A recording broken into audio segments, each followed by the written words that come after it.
에베소서 갑자기 이 마이크가 확 커지네요.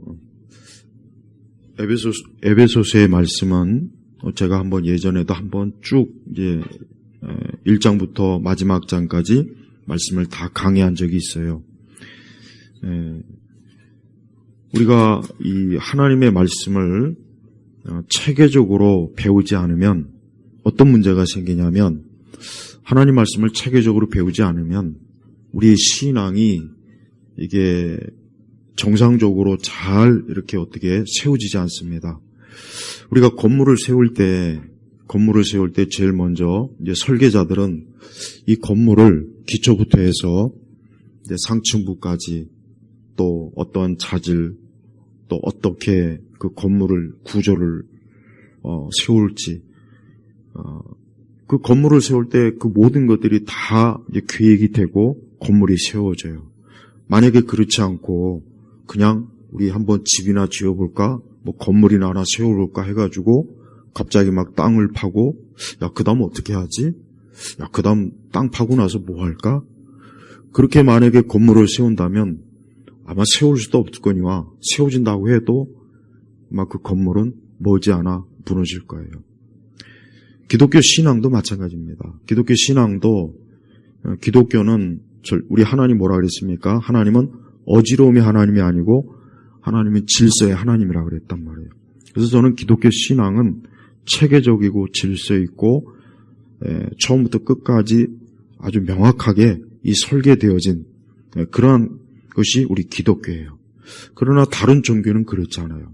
제가 다른 종교도 연구해 보지만 다른 종교는 건물로 비유하자면 이게 도대체가 창문도 그냥 중구난방이고 출입구도 여기 있다 저기 있다, 그 다음에 건물 층수도 안 맞고 또 기울어지고, 뭔가 모르게 이 건물로 비유하면 다른 종교는 이게 균형이 없는 거예요. 그리고 머지않아 이제 곧 무너질 것 같고, 그러나 정상적인 기독교는 반듯해요. 반듯합니다. 여러분 저 롯데 제2월드 한번 보십시오. 반듯하지 않습니까? 거꾸로 생선 뒤집어 놓은 것 같긴 하지만 굉장히 반듯해요. 야, 저거 기울어지지 않을까? 야, 저거 시간이 지나면 혹시 조금 이렇게 무너지지 않을까? 분명히 또 지진이 일어나면 어떻게 될까? 그런 걸 다 감안해서 세웠어요. 끄떡없지 않습니까? 그런데 우리 세대가 이제 제가 기독교 신앙을 하나 비유를 하자면 무너진 거예요. 삐뚤어졌어요. 뭔가 모르게 반듯하지 못하고 뭔가 구격도 안 맞고 표준도 아니고 하여튼 그래요. 야, 이거는 뭔가 잘못됐는데 그럼 왜 그러느냐? 다른 것이 아니라 기독교 신앙이 체계적이지 못한 거예요. 갑자기 은혜 받아서 막 기도를 열심히 하고 전도를 열심히 하고 막 갑자기 은혜 받아갖고 막 교회 열심히 섬기고, 그거는 좋아요. 그거는 좋은데 그것만 가지고는 안 돼요. 근데 우리나라 교회는요, 수십 년 동안 그거로 버텨왔어요. 그거로 버텨온 거예요, 그거로. 그런데 문제는 이제 그럴 사람이 없는 거예요. 그나마 그럴 사람이 없는 거예요. 그러니까 좀 기독교 신앙이 옛날 성도들은 그나마 열심히 있었다면 뜨겁게 기도하고 막 뜨겁게 전도도 하고 뜨겁게 교회 헌신도 하고 뭐 그게 있어서 그나마 교회가 번성하고 뭔가 교회가 어쨌든 붙잡혔는데 세워졌는데, 지금은 그것도 없고 또 하나 체계적이지도 못한 거예요. 그러니 둘 중에 뭐 하나라도 있으면 좋은데 둘 다 그러니까 교회가 어떻게 됩니까? 이게 뭔가 모르게 크게 잘못됐는데 이젠 그게 너무 잘못돼가지고 어디서부터 어떻게 손을 대야 될지를 지금 모르는 상황이 지금 된 거예요. 그래서 저는 우리 성도님들한테 두 가지. 첫째는 체계적인 신앙을 잘 세워야 된다. 두 번째는 하나님에 대한 열심이 있어야 돼요. 열심이 없으면 안 됩니다. 하나님에 대한 열심이라는 게 뭐예요? 그것은 하나님께 우리의 몸도 가고 마음도 가고 우리의 모든 것들이 가야 돼. 시간도 가고. 그래서 주일날 이렇게 나와서 예배 드리지 않습니까? 또 우리는 시간을 내서 기도도 하고 성경도 읽고 그 모든 것들이 다 필요한 거예요. 그게 또 없이 나는 기독교에서 잘 알아. 이것도 잘못된 겁니다. 제가 분명히 말씀드리지만 어떤 사람은 기독교 신앙에 대해서 지적으로 많이 아는데 많이 알지만 딱 거기서 멈춰요. 알면 뭐합니까? 여러분, 우리가 남녀간에 서로 교제하고 사귈 때 막 불타는 사랑이 있어야지. 나는 그냥 너를 사랑해. 그러고 나서 코빼기도 안 비치고 그냥 일주일에 단 한 번도 얼굴도 안 보고 그러면 그건 사랑이 아니지 않습니까? 그렇지 않겠어요? 그런 사랑이 어디 있겠습니까? 똑같아요. 우리가 주님을 사랑한다고 했으면은 주님에 대한 사랑이 뜨거워야 되는 거예요. 막 정말 주님을 위해서 내 뭘 할까? 내 시간과 내 마음과 물질과 막 그런 것들이 주님을 향해 있어야 되는 거예요. 옛날 성도들은 이게 있었어요. 근데 문제는 체계적인 신앙이 없어요. 항상 보면 그게 부족한 거예요. 하지만 그 열심이 있었기 때문에 교회가 막 번성하고 막 엄청난 예배당도 세우고 막 교회마다 몰리고 근데 지금은 이제 그 열심도 이제 서서히 꺼져가고 있습니다. 동력이 꺼져가는 거예요. 그러니까 이게 뭐라도 하나 좀 더 있어야 되는데 이제 양쪽 동력이 다 꺼져가니 어떻게 되겠습니까? 큰 문제 아니겠습니까? 그래서 저는 우리 성도들이 올해 우리 예일교회는 내가 가만히 보면은 말씀은 그래도 체계적으로 제가 그동안 가르쳤어요. 안 가르쳤습니다. 그런데 좀 열심은 좀 부족하다는 생각이 들어요. 열심히 막 예배 드리고 막 열심히 막 교회 나와서 그거는 확실히 좀 부족하다는 생각이 좀 들긴 해요. 물론 여러 가지 좀 어려운 여건이 있긴 해요. 그 가운데서 이만큼 하는 것도 참 귀하긴 한데 그러나 여러분 우리가 항상 신앙은 내가 더 잘하려고 열심을 내야지 이 정도면 됐지 얼마나 내가 더 하겠어 그러면 안 돼요. 우리 주님은 우리가 영적으로 잘하는 것을 기뻐하지 그냥 그 정도 하면 됐다. 우리 예수님이 그런 말씀은 성경 어디에도 한 적이 없어요. 오히려 더 하나님이 사랑하고 열심을 내고 더 뭔가 주님을 위해서 그런 걸 우리 주님은 기뻐하시지 그렇지 않은 걸 우리 주님이 기뻐한 적은 성경 전체 어디에도 없단 말이에요. 그래서 우리가 만군의 여호와를 향한 열심, 이 하나님에 대한 열심은 굉장히 중요한 거예요. 이 땅에서 인생을 살 때 그래요. 사람이 세상을 태어나서 누구나 다 인생을 살아요. 누구나 다 자기 길이 있습니다. 그런데 정말 의미 있고 정말 진정한 사람으로서 정말 사람이 원래 가야 될 길을 제대로 가는 사람이 몇 사람이나 있겠습니까? 어떤 사람은 돈을 많이 버는 걸 인생의 목적으로 삼아요. 진짜 그런 사람 많습니다. 어떤 사람은 뭔가 많은 권력과 명예를 어떤 인생의 의미라고 생각해요. 어떤 사람은 같은 얘기겠지만 출세하는 것. 특히 우리나라 사람들은 이 유교적 이 마인드가 여전히 있기 때문에 이 출세에 굉장히 목을 매지 않습니까? 그래서 뭔가 출세를 해야 이 사람이 참 이 세상 태어난 보람이 있지 않냐? 그런 생각 많이 합니다. 그러나 성경적 관점에서는 그 모든 건 아니에요. 아닙니다. 설령 그 모든 것을 누군가 다 이뤘다고 해도 그 사람은 하나님께 이룰 수가 없는 거예요. 그래서 우리 성도들은 인생을 사는 의미가 어디에 있을까? 무엇에 있을까? 그래서 우리가 웨스트민스터 제1문에 보면은 하나님을 기뻐하고 즐거워하고 그를 영화롭게 하고 딱 첫 번째 인생의 의미는 그거다. 그거라고 딱 못을 박았어요. 네. 그래서 우리가 올해도 그래요. 내가 뭘 하든지 먼저 하나님께 항상 우선을 정해야 돼. 먼저 하나님이다. 이걸 제발 우리 성도님들 꼭 분명히 해야 돼요. 시간도 먼저 하나님이에요. 물질도 먼저 하나님이고 내 몸도 먼저 하나님이에요. 이게 만약에 안 되면 안 됐지만 그거는 뭔가 벗어난 거예요. 이탈한 거예요. 물론 그러면서도 살 수는 있어요. 그러면서도 살 수는 있지만 그러나 그 길은 분명히 계속 그렇게 가는 것은 결코 좋은 열매를 많이 맺지는 못할 거예요. 오히려 자칫하다면 안 좋은 열매도 맺고 또 그럴 수 있어요. 그렇지만 계속해서 노력하고 힘써야 돼요. 그래서 우리 성도들은 신앙생활에 낙심할 필요는 없어요. 내가 더 앞으로 잘할 거야. 앞으로 또 잘하면 되고 또 그래야 돼요. 그래서 신앙은 이 땅에서 완전하지 못해요. 그래서 꾸준하게 일관성 있게 하여튼 최선을 다해서 내가 하나님을 위해서 사는 것, 그러면 되는 겁니다. 그렇게 가면서 우리가 하나님 앞에 살아야 돼요. 또한 여러분, 인생이라고 하는 것은 유한해요.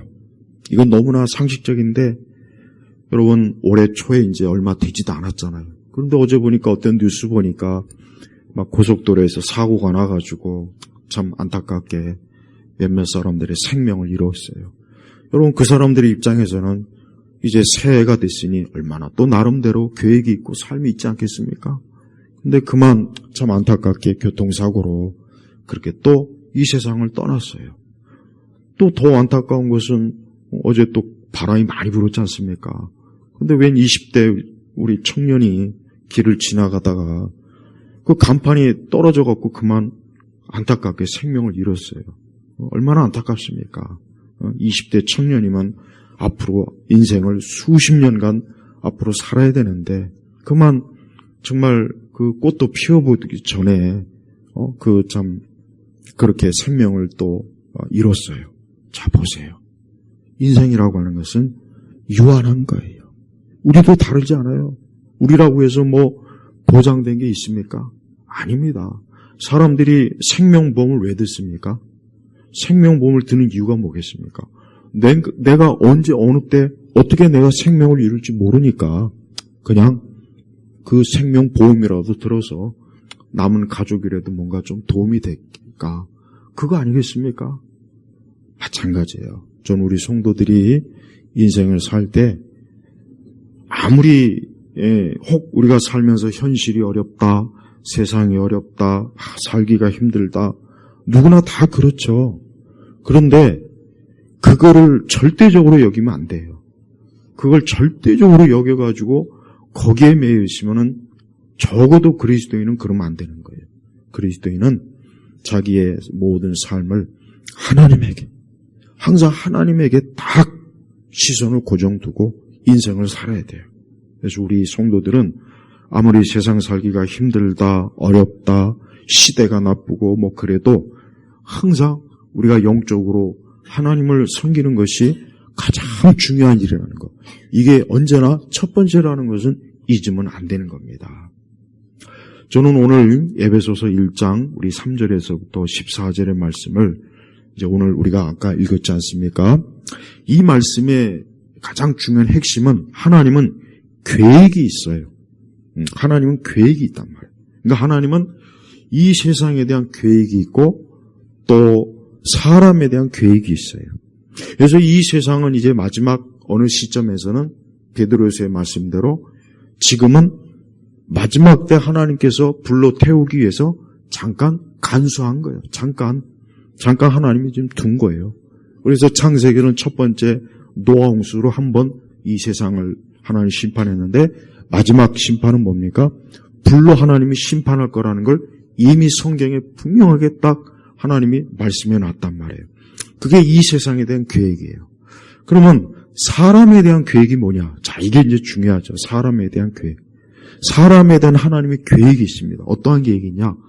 구원의 계획이 있어요. 자, 이게 중요한 거예요.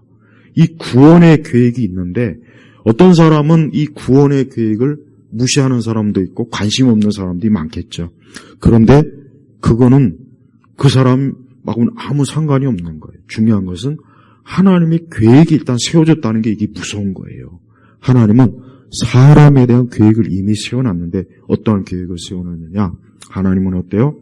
4절에 보니까 그분께서 창세 전에 세상을 만드시기 전에 우리로 사랑 안에서 그분 앞에 거룩하고 흠이 없게 하시려고 우리를 그리스도 안에서 택하셨으며, 그러니까 하나님께서는 이미 세상을 창조하시기 전에 인류를 이 땅에 이제 모든 사람을, 그러니까 아담을 창조해서 이제 하나님의 형상을 닮은 피조물을 하나님은 만드시기로 계획을 한 거예요. 그런데 참 이상한 것은 그 가운데 누군가를 그리스도 안에서 택한 거예요. 거룩하고 흠이 없게 하시려고 우리를 그리스도 안에서 택하셨으며, 그러니까 하나님의 선택이 있었던 거예요. 선택. 근데 하나님의 선택 이전에 먼저 말해야 될 게 뭐냐면 하나님의 예정을 말해야 됩니다. 예정. 그리고 하나님께서 또 예정하시겠지만 또 하나님의 예지가 있어요. 그래서 9절에도 보니까 그리스도 안에서 미리 세우신 그분의 기뻐하시는 의도를 따라 그분의 뜻의 비밀을 우리에게 알리셨으니라고 했잖아요. 또 11절에 모든 것을 자신의 뜻대로 행하시는 그분의 의도대로 우리가 예정되어 그분 안에서 유업이 되었으니. 그러니까 하나님께서 사람을 향한 계획이 뭐냐? 하나님은 누군가를 하나님께서 사랑하신 거예요. 그냥 사랑하신 거예요. 그리고 그를 아셨고, 그러니까 예지하셨고, 또 그를 하나님의 자녀로 그리스도 안에서 구원하시기로 하나님이 예정하시고 택한 거예요. 이게 하나님의 계획이에요. 이게 하나님께서 사람을 향한 계획입니다. 그런데 우리가는 이 모든 일에서 정확하게 자세하게 세세한 걸 모르지만 한 가지 분명한 것은 아담을 창조하시고 그 다음에 아담이 타락했습니다. 자, 그래서 인류는 모든 사람이 다 죄로 인해서 타락했죠. 제가 지난 시간에 얘기했잖아요. 그래서 모든 사람이 죄로 인해서 타락했기 때문에 그로 인해서 사람이 슬픔과 고통과 두려움과 괴로움과 질병과 그리고 마지막에 뭐요? 죽음. 이게 사람에게 정해진 운명이에요, 운명. 그런데 하나님께서는 그 가운데서 이미 누군가를 그 정해진 사람이 그 죄로 인해서 멸망당하는 운명에서 누군가를 건지시기로 하나님께서 딱 정해놓은 거예요. 그리고 그를 이미 벌써 하나님이 아셨고 선택한 겁니다. 그러니까 하나님의 구원은 즉흥적인 게 아니에요. 그러니까 하나님께서 저 하늘 보좌에서 보시고 내가 저 사람은 구원해야 되겠구나 해서 그때 구원하는 게 아니란 말이에요. 야, 저 사람은 보니까 괜찮아 보여? 내가 구원해야 되겠다. 하나님은 그렇게 하시지 않고 벌써 아까 우리가 4절에 그랬잖아요. 창세전에 세상을 지으시기 전에 벌써 이미 하나님은 나를 알았고 나를 구원하기로 택한 거예요. 정해놓은 거예요. 이게 참 놀라운 신비예요. 근데 우리가 이걸 이해를 못해요. 야, 어떻게 그럴 수 있을까? 근데 하나님은 전지전능하시니까 그렇게 하실 수가 있는 거예요. 그래서 하나님은 이미 벌써 이 땅에 있는 모든 사람들을 다 구원하시거나 다 건지시는 것이 아니라 일부만 하나님이 구원하시고 하나님이 건지시기로 작정한 겁니다. 이거 중요합니다. 왜? 지금 이런 말씀을 안 전해요. 장로교도 이런 말씀을 전해야 되는데 안 전한단 말이에요. 그래서 하나님은 모든 사람을 구원하지 않습니다. 하나님은 특정한 사람만. 근데 왜 하나님이 나를 구원하셨을까 하는 건 모르겠어요. 그러니까 한 가지 아는 것은 하나님이 나를 사랑하셨다는 거. 이 한 가지는 분명해요. 그래서 우리 성도들은요, 내가 하나님의 사랑을 받고 있다는 걸 꼭 잊지 말아야 돼요. 그래서 우리가 인생을 살 때 혹 어려움이 오거나 환난이 올 때도 하나님이 나를 사랑한다는 것만큼은 잊지 마요. 절망할 필요 없어요.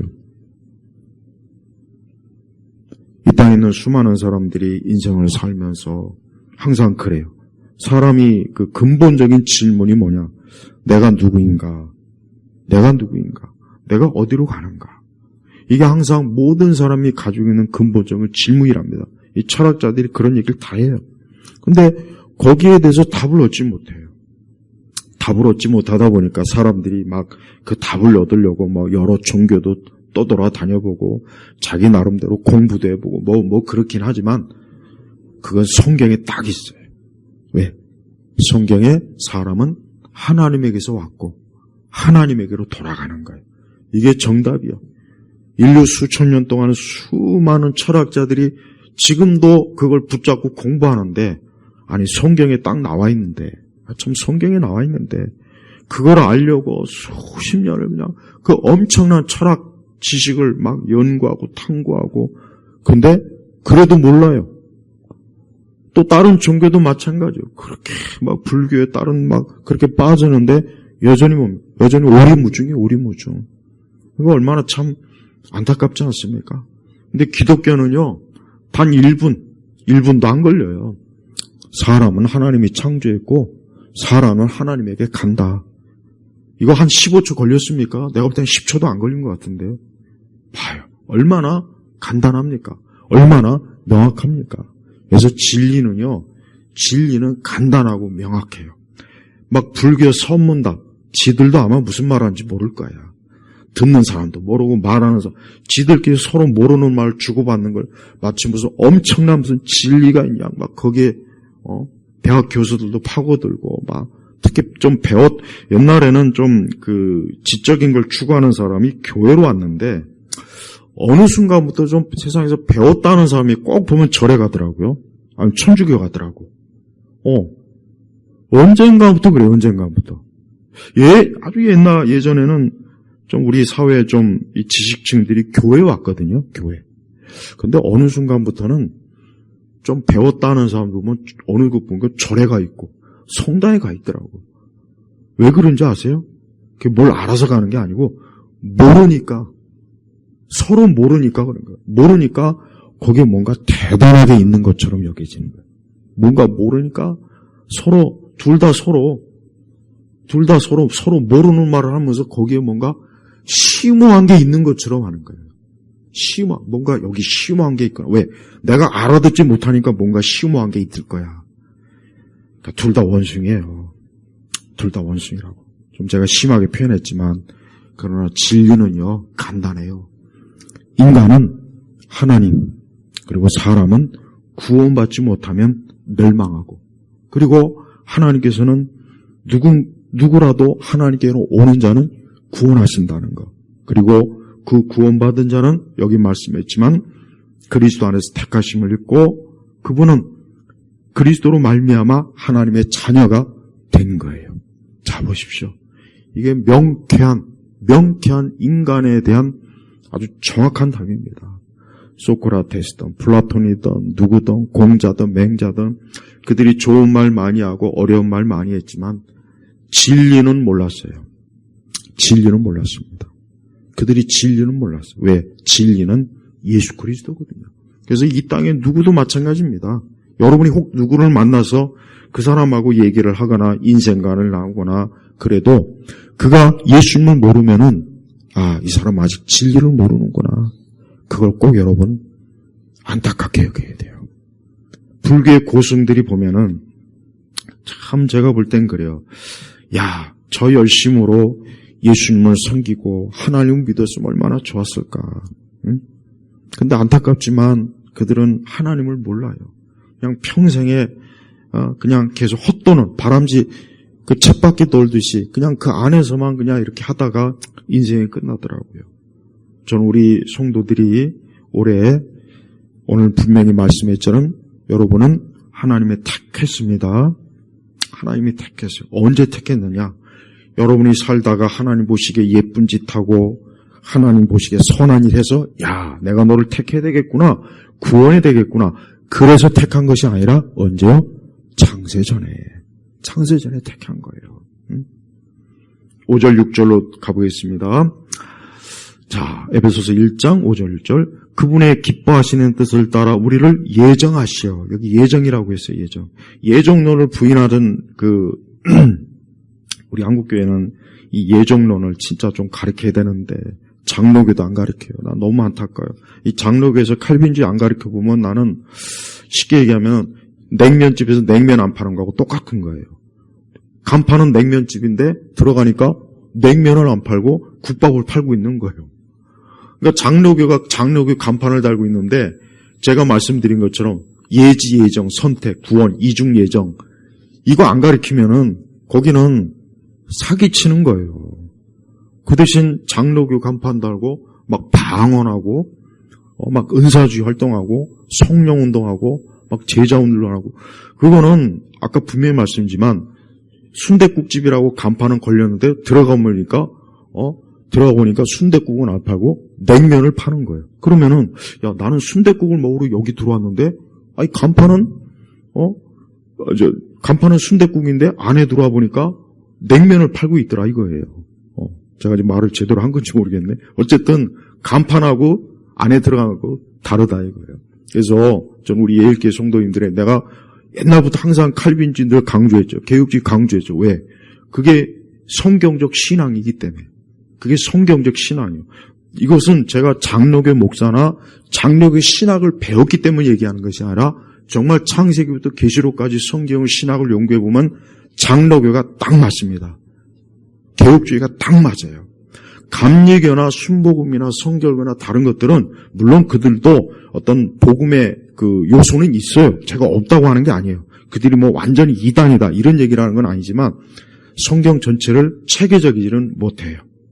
네. 근데 안타까운데 우리나라 교회는 전반적으로 장로교도 이미 다 80년대에 이미 벌써 이 교회 성장주의 때문에 이 교회가 빨리 성장해야지, 부흥해야지, 빈자리를 채워야지, 여기에 몰두하다 보니까, 야, 이제 교리 같은 거 가르치지 마. 예정 가르치지 마. 야, 그런 거 가르치면 사람들이 싫어한대, 불안해한대. 야, 선택극 가르치지 마. 싹 빼버리고, 그 대신 뭘 했느냐. 이제 제자 훈련만, 무슨 훈련, 그 다음에 프로그램. 그 다음에 이제 90년도 넘어오면 이제 막 영성훈련. 그 다음에 90년도 넘어와서는 이제 문화사역. 그래서 막 경배와 찬양 막 하고 막 춤추고 노래하고 제가 20대 청년 때가 그때란 말이에요. 그래서 가는 교회마다 막 춤추고 노래하고 북치고 장구치고 난리가 아니었어요. 그 세대가 지금 50대 60대가 된 거예요. 근데 문제는 젊을 때 한참 젊을 때 이 말씀을 열심히 공부하고 열심히 책을 읽고 교회에서 열심히 좋은 교리를 배웠어야 되는데 그 시기에 머리가 텅 비고 교회에서 춤추고 노래하고 드럼 치고 기타 치고 이렇게 신앙을 20대, 30대, 40대 하다 보니까 나이가 50, 60대니까 이 머릿속이 어때요? 텅 비어있은 거예요. 공허한 거예요. 그래서 내가 정말 예수님 있나? 하나님 있나? 내가 구원 받았나? 여기에 대한 게 아예 없는 거예요. 그러면서 또 교회 가면 이 가슴만 뜨거워요. 가슴만. 뜨겁긴 하는데 나오면 또 확 식어져 버려요.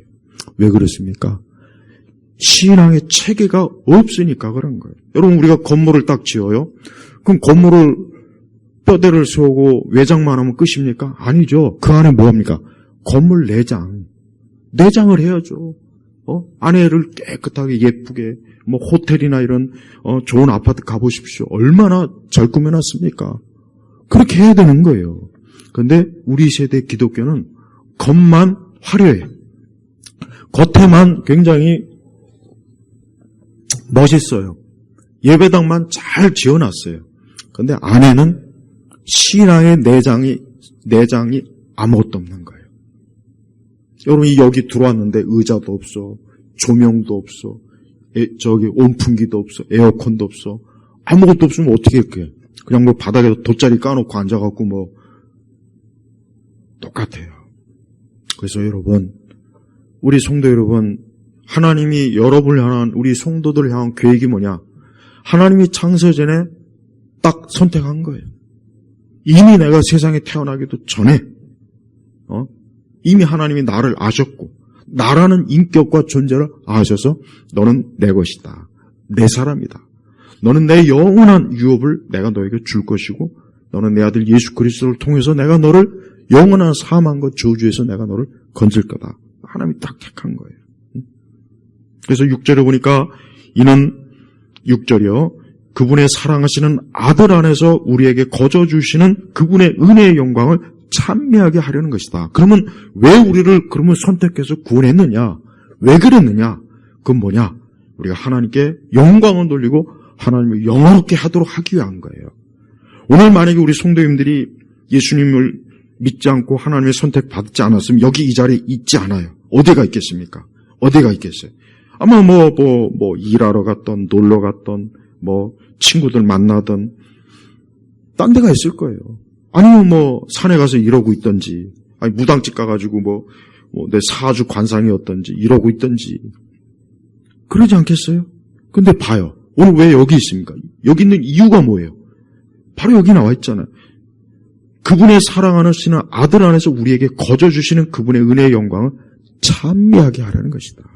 그러니까 사람이 하나님이 창조했기 때문에 이렇게 하나님께 예배드리고 하나님을 찬미하도록 하기 위해서 모든 사람을 다 선택한 게 아니라 특정한 사람만 딱 선택을 한 거예요. 이게 바로 예지, 예정, 선택입니다. 근데 이게 뭐가 그렇게 듣기 싫고, 이게 뭐가 기분 나쁘다고 그렇게, 이런 걸 교회에서 안 가르치는지 참 난 이해할 수가 없어요. 오히려 뭐요? 아니, 나보다 훨씬 공부 잘하고, 예쁘고, 잘난 사람이 그렇게 많은데, 아니, 왜 나를 선택했을까? 그 이유가 뭘까? 하나님의 절대적인 사랑이에요, 사랑입니다. 자, 7절을 가겠습니다. 우리가 그분 안에서 하나님의 은혜의 풍성함을 따라 그분의 피로 말미암아 구속 곧 죄의 용서를 받았다. 자, 중요한 게 나옵니다. 그리스도의 피로 어때요? 죄의 용서를 받은 거예요. 여러분, 사람은 죄가 있어요. 죄가 있습니다. 이건 제가 오후에 좀 자세하게 설명하겠지만 사람은 죄가 있어요. 근데 그 죄가 있다는 거를 정말 하나님의 은혜로 깨닫는 사람이 있거나 아니면 그냥 일반적, 도덕적, 윤리적 내가 좀 이거 아닌데 이건 죄를 깨닫는 게 아니에요. 그냥 자기의 잘못을 그냥 약간 안 거지. 여기서 죄는 뭡니까? 내가 하나님 앞에 내가 그분 앞에서 합당하지 못한 인간이구나. 이걸 깨닫는 거예요. 이게 바로 죄를 깨닫는 거예요. 그래서 거듭나고 중생할 때 뭐가 거듭나고 중생하는 거냐면 그때 딱 하나님을 인식해요. 하나님. 내가 분명히 그 전에도 하나님에 대해서 많이 들었고 교회 수십 번 왔다 갔다 했는데 그 전에는 하나님에 대한 인식이 그냥 딱 새겨지진 않았어요. 근데 딱 거듭나고 중생하면 어떻게 되냐? 하나님이 딱 새겨지는 거예요. 여러분 조각칼로 이렇게 나무에다 조각하면 새겨지는 거잖아요. 다 그렇습니다. 그래서 거듭나고 중생하는 사람은 하나님이 내 심령에 딱 새겨져요. 그렇다고 해서 막 거듭나고 중생할 때 무슨 뜨겁거나 앞뒤로 넘어지고 입에서 개거품 물고 그거 아니니까 난 그런 게 없으니까 거듭난 게 아니구나. 제발 그런 생각을 하지 않아도 돼요. 하나님. 내가 전에는 하나님에 대해서 그냥 시큰둥했는데 이제는 모든 게 하나님에 대해서 다 걸리는 거예요. 먹고 마시고 말하고 행동하고 일하고 사업하고 뭐하고 심지어 내가 나쁜 짓을 할 때도 이거 하나님 앞에 죄인데 내 이래도 되나? 매사에 하나님 앞에 걸리는 거예요. 마치 여러분이 자동차를 타고 가다가 이 도로에 보면 이 둔턱이 있죠. 둔턱. 우리나라에 쓸데없이 많이 만들어놨다고 하더만 차를 타고 가다 보면 퉁퉁퉁퉁 얼마나 짜증납니까? 운전하는 사람들 앞에서. 거듭나고 중생하면 하나님에 대해서 매번 걸려요. 진짜입니다. 매번 항상 하나님에 대해서 걸린다. 전에는 그렇게까지는 아니었는데 이제 진짜 중생하니까 거듭나니까 매사에 하나님에 대해 걸리는 거예요. 그러다 보면 이제 양심이 괴롭고 마음이 괴롭고 막 그래요. 그러다가 이제 어때요? 그래. 내가 이 하나님 앞에서 온전해야 되겠구나 하고 하나님 앞에 돌아온 겁니다. 그때부터는 이제 하나님을 위해서 하나님을 기쁘시게 하기 위해서 뭐든지 주님의 마음에 들려고 막 애를 쓰는 거예요. 그게 거듭난 사람의 마음이에요. 그래서 여기서 보니까 찬미하게 하라는 것이다. 또 죄 용서를 받았다 하면서 8절에 하나님께서 모든 지혜와 총명을 우리에게 넘치게 하시어 그리스도 안에서 미리 세우신, 여기 미리 세웠다 그랬잖아요. 미리. 그러니까 하나님은 즉흥적인 분이 아니고 하나님은 계획을 세우는 분입니다. 계획을. 미리. 그러니까 하나님은 모든 걸 다 미리 세웠어요. 그래서 여러분, 우리가 이 세상을 살 때 세상에 어떤 일이 있어도 놀랄 필요가 없어요. 이거 AI 세상인데, 이거 어떻게 하냐? 세상이 이렇게 된대. 어떻게 하지? 우리 교회 어떻게 하지? 우리 믿는서 그건 우리 생각이고 하나님은 이미 다 세상의 모든 것들을 다 예정해 주셔서 하나도 놀랄 게 없는 거예요. 그러니까 우리 성도들도 올해 무슨 일이 일어나도 놀라지 마세요. 내일 전쟁이 일어나도 놀라지 말고, 내일 이 국가가 무너져도 놀라지 말고, 내일 뭐 이두로가 잡혀가도 놀라지 말고, 놀라지 말고, 놀랄 게 없어요. 근데 이게 쉽지가 않더라고요. 놀래요, 사실은. 걱정도 되고, 염려도 되고, 큰일 났다. 야, 앞으로 어떻게 살지? 야, 이거 큰일 났다. 야, 앞으로 어떻게 사냐? 노후 어떻게 하냐? 막. 그건 근데 우리 생각이고, 하나님은 우리한테, 야, 놀라지 마라. 내가 이미 다 알고 있고, 다 준비해놨으니까, 놀랄 필요 없어. 이게 하나님의 뜻이에요. 그래서 성도들은 마음 편히 좀 살아요. 마음 편히 사는 게, 그게 인생이 좋아요. 저도 살아보니까, 이게 사람이 이게 마음이 편해야 이게 사는 거지, 마음이 편하지 않으면 아무리 내가 좋은 차를 타고 가고, 좋은 집에서 있어도, 이게 마음이 편하지 않으면, 그래서 나는 우리나라 이두로도 지금 저렇게 뭐 저기 와서 뭐 권력을 가지고 그런다고 해도 내가 볼 때는 뭐 밤낮으로 어디서 날 잡으러 오지 않을까, 막 그럴 것 같아요. 그러면 안 되잖아요. 우리 성도들은 마음 편히 인생을 사는 걸 배워야 돼요. 왜? 하나님 안에서. 자, 9절에 넘어가겠습니다. 그리스도 안에서 미리 세우신, 자, 그랬죠? 그분의 기뻐하시는 의도를 따라 그분의 뜻의 비밀을 우리에게 알리셨으니, 의도. 하나님의 뜻. 그분의 뜻의 비밀. 이 그분의 뜻의 비밀은 그럼 뭘 말하는 걸까요? 이게 뭘까요? 무슨 신비한 음모론? 그게 아니고, 예수 그리스도께서 통해서 우리를 구원하시는 것. 십자가의 능력을 말하는 거예요. 이 비밀은. 행여나 이 비밀을 또 이상하게 기독교 음모론자들이 하는 그런 식으로 해석하지 말고, 맨날 저 이상한 뭐 프리메이슨이면 그딴 얘기하지 말고, 그거는 다른 경우고, 복음이요, 복음이요. 하나님의 아들 예수님을 얘기하는 거예요. 이 비밀을. 이 비밀의 때가 참 경륜을 위한 것이며, 그리스도 안에서 마음을 곧 하늘에 있는 것들과 땅에 있는 것들이 다 통일시키려는 것이다. 그래서 이 사람은 예수 그리스도 안에서 인생을 살고, 그리스도 안에서 생각하고, 그리스도 안에서 계획하고, 심지어 만물조차도 하나님께서 어때요? 예수 그리스도를 통해서 모든 걸 다 어때요? 완전하게 하시겠다는 거예요. 완전하게. 아담의 범죄로 인하여 세상 모든 게 다 뒤틀려 버렸어요. 뒤틀려 버렸다고. 사실 뒤죽박죽이 된 거예요. 엉망이 된 거예요.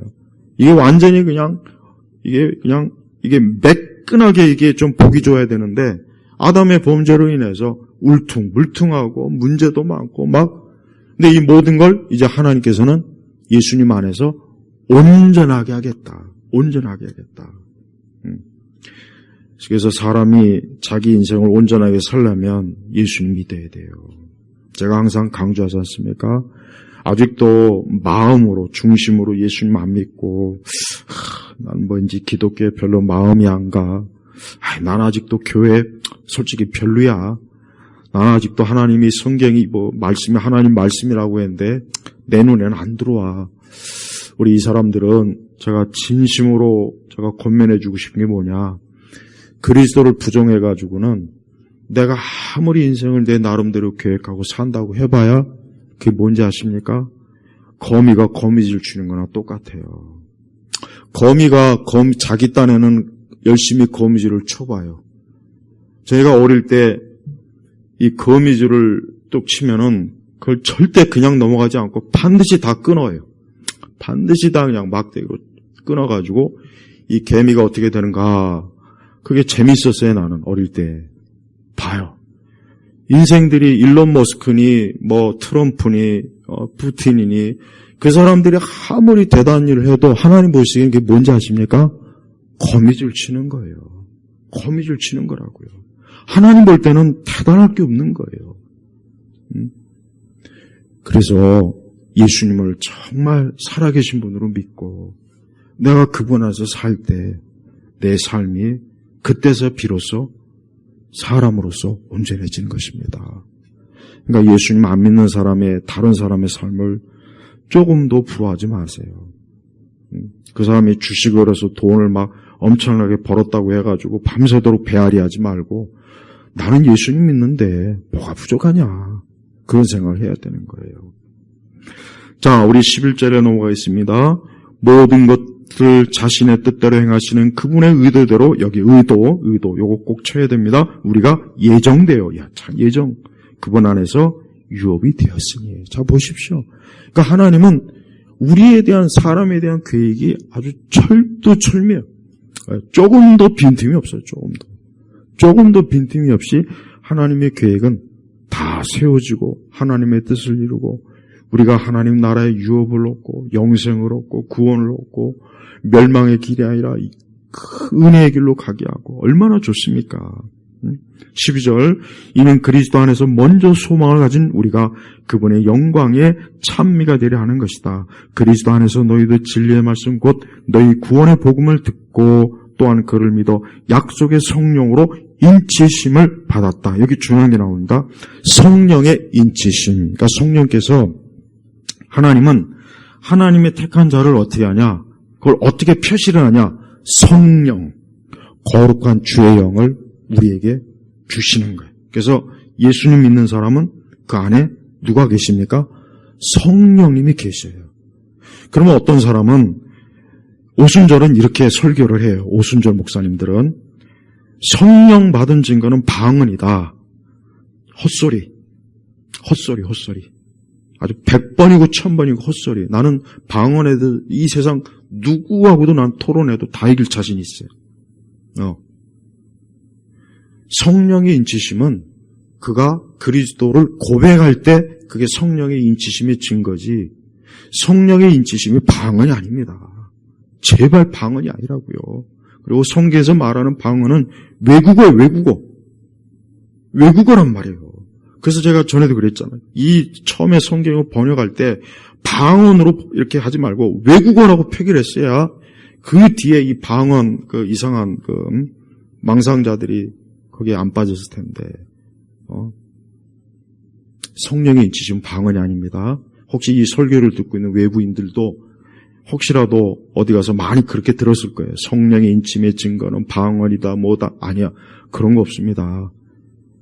그가 그리스도를 믿는 사람이라는 거, 그게 성령의 인치심의 증거예요. 내가 진정으로 예수님을 하나님의 아들로 믿어서 난 이제 하나님의 자녀가 되었고 구원받은 자다. 이 믿음을 가진 사람이 성령의 인침을 받은 증거란 말이에요. 성령을 그 사람에게 그러한 은혜의 역사를 했기 때문에 그 사람이 그런 믿음의 고백을 하는 거예요. 그래서 앞으로 성령의 인치심을 자꾸 이상한 현상, 기적이나 이적이나 그거로 보지 마시고 예수 그리스도를 하나님의 아들로 믿고 내가 그분을 나의 구세주로 영접했을 때 그게 성령의 인치심의 증거가 돼요. 증거가. 딱 여기. 이게 정통신앙이에요. 정통. 이게 정통교리란 말이에요. 다른 걸 어디 가서 혹 들어도 그건 아닌데 꼭 구별할 수 있어야 돼요. 자, 14절 우리 같이 읽겠습니다.